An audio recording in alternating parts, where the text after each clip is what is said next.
Thank you, Rabbi JP. It's a real honor to be back in Boston. As you heard, I did live in Boston when I went to law school, and I have 3 very, very happy years remembering Boston. But Baruch Hashem, it's very nice to come back and see the tremendous growth Jewishly of the community here, and J Pulse is obviously a major player in that growth. Having lived in Israel for 2.5 years, I'm less involved in the day-to-day American political scene than I used to be. I understand that there is a contest in 2 weeks between a guy called Obama and a guy called Romney, and that's of some importance. Of course, in Israel, this election does have considerable importance. I'm not going to endorse a candidate, but you can guess who most Israelis hope will be elected. But again, I'm not going to be in the business of political endorsements. But what I want to talk today about is really offer some general perspectives on Judaism and politics. And my conclusion is unfortunately not going to be a very exciting one, and that is, we could pose the question, is the Torah blue state or red state? And the short answer is that the Torah is purple state. One has to be very, very careful in listing God on the side of a particular political candidate. We sometimes find that all Jews should support X, or all Jews should support Y, or all Christians, good Christians should subscribe in a certain way.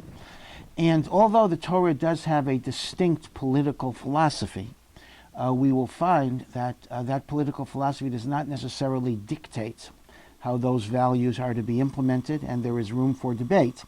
And therefore, the Torah does envision that a healthy society will have a diversity of viewpoints, even within the overall moral structure that the Torah is creating. Therefore, one has to be very, very careful not to enlist God in the cause of partisan politics.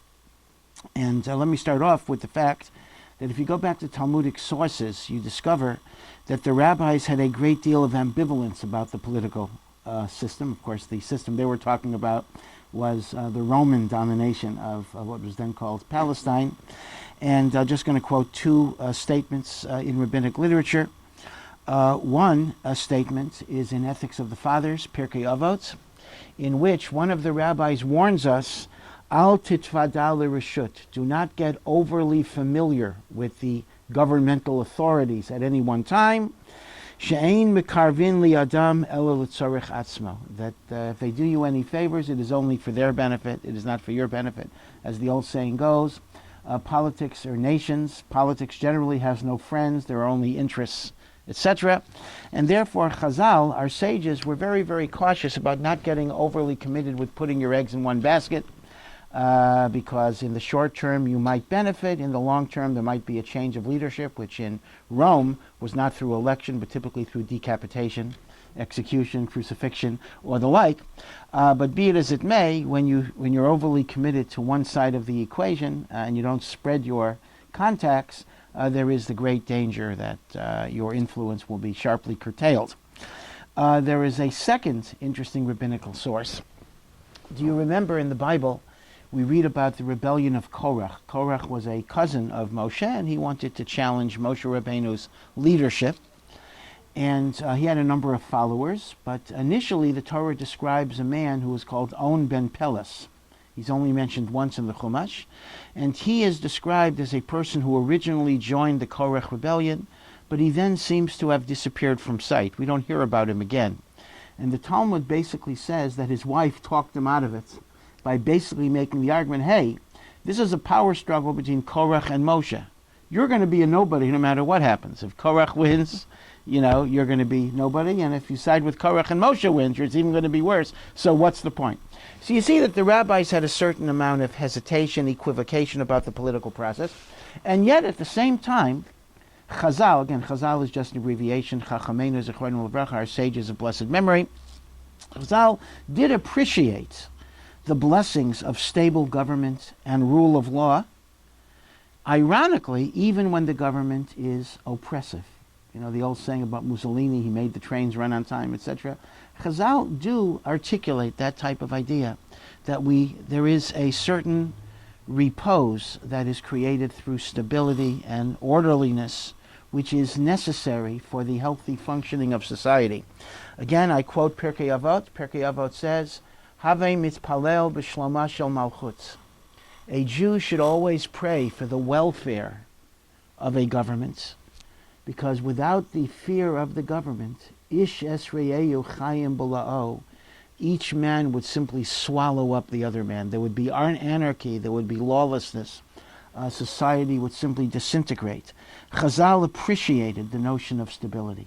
That is why there's a halachic rule, which is sometimes violated, but it is a halachic rule, called dina de malchuta dina. A religious Jew is obligated, as a matter of religious law, to obey the civil, secular laws of society. So, for example, if I evade my income taxes, not only am I violating Title 26, the Internal Revenue Code, but in fact I'm violating Jewish law, because Jewish law requires that I obey the laws of the government. When the Jews went into exile at the time of the destruction of the first temple, and they went to Babylonia in 586 BCE, the prophet Jeremiah told them, Dirshu Shalom Ha'ir, seek the welfare of the communities to which you're going to be exiled. Don't simply forget about your country and only where you're going and only think about going back to Israel. While you're in Galut, whether it's for the long term or the short term, be involved, cultivate society, contribute. Understand that in the success of the collective endeavor will also lie the happiness of the individual as well. Dirshu Shalom Ha'ir, one of the 7 Noachide laws, which everyone in the world is supposed to obey, Jew and non-Jew, is to create a society of equity and justice and fairness. And therefore it is part of a Jewish religious tradition to try to do that. In fact, Maimonides writes that Jews have a halachic obligation to assist general societies, not in becoming Jewish, because we don't proselytize, but in fulfilling the imperatives of justice and equality that are under the Noachide law. That is why it is sometimes said that an attorney who lawfully participates, so to speak, in advancing the causes of law and justice, and again, whether a given attorney does that is a matter of debate in any given case, but is actually fulfilling a certain religious imperative of facilitating and enhancing the Noachide directive of justice and equality. So, therefore, in a sense, I think we would have to say that although Chazal had a certain ambivalence about the political process, they saw it as at least potentially beneficial in terms of, number one, creating stability, number two, enhancing equality, and number three, creating justice, at least when it's functioning at its best. And a Jew does have a religious obligation to be part of that endeavor. And I should say that certainly if this was true under the Roman conditions, which were hardly a democracy, it would certainly be true in a society like the United States, which is described by our great Gedolim as a Malchut Shel Chesed, which means a benevolent government that at least formally is committed to the notion of equality, and therefore it is considered to be a religious duty on some level to participate in the electoral process, at least to vote, if nothing else, but to indeed support those policies that in one's judgment advance the cause of justice, equality, liberty, and the like.